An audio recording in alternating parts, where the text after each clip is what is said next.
settled in some empty spaces on the floor. Lily's parents, like everyone else at the meeting, were tenant farmers. That meant they did not have their own land. Instead, they farmed land that belonged to someone else. Lily had grown up helping her parents plant and harvest cotton. After paying the landowner for the use of the land, they barely had enough money left for food and clothes. The Great Depression, however, had changed everything. The price of cotton had dropped very low because nobody could afford to buy it. Rural communities such as Lily's, located just outside of Florence, Alabama, were suffering even more than the big cities. "We can't go on this way," one woman declared. "We don't even have enough to eat." The room erupted with voices as other farmers added their complaints. "My kids are wearing rags. There's no money for that medicine.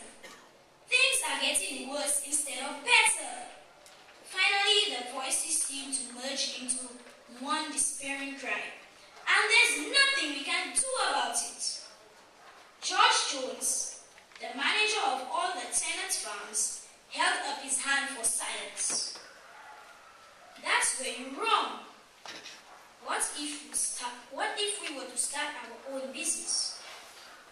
Shocked, the crowd stared at him. "Open the mouth. Start our own business?" the man called out. "Selling what?"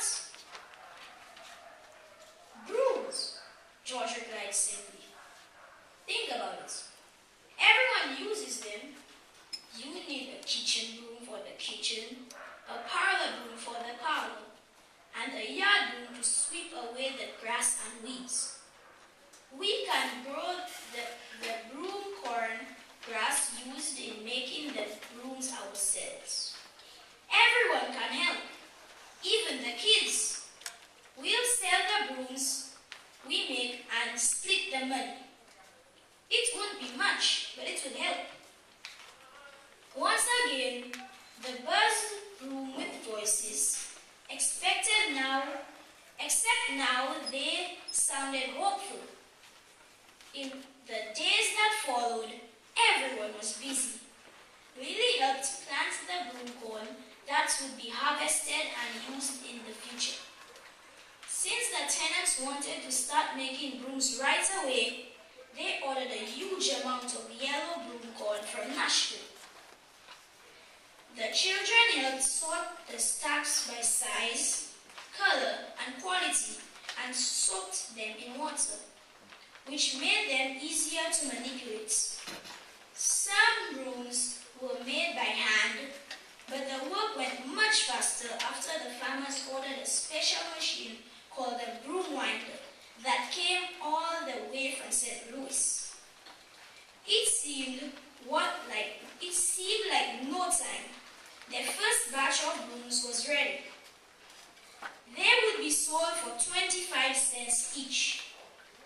Looking at the pile of beautiful new brooms, Lily felt sure they would sell quickly. She smiled slightly as she picked up one of the brooms and pretended to sweep. A simple house cleaning tool was going to save the little community.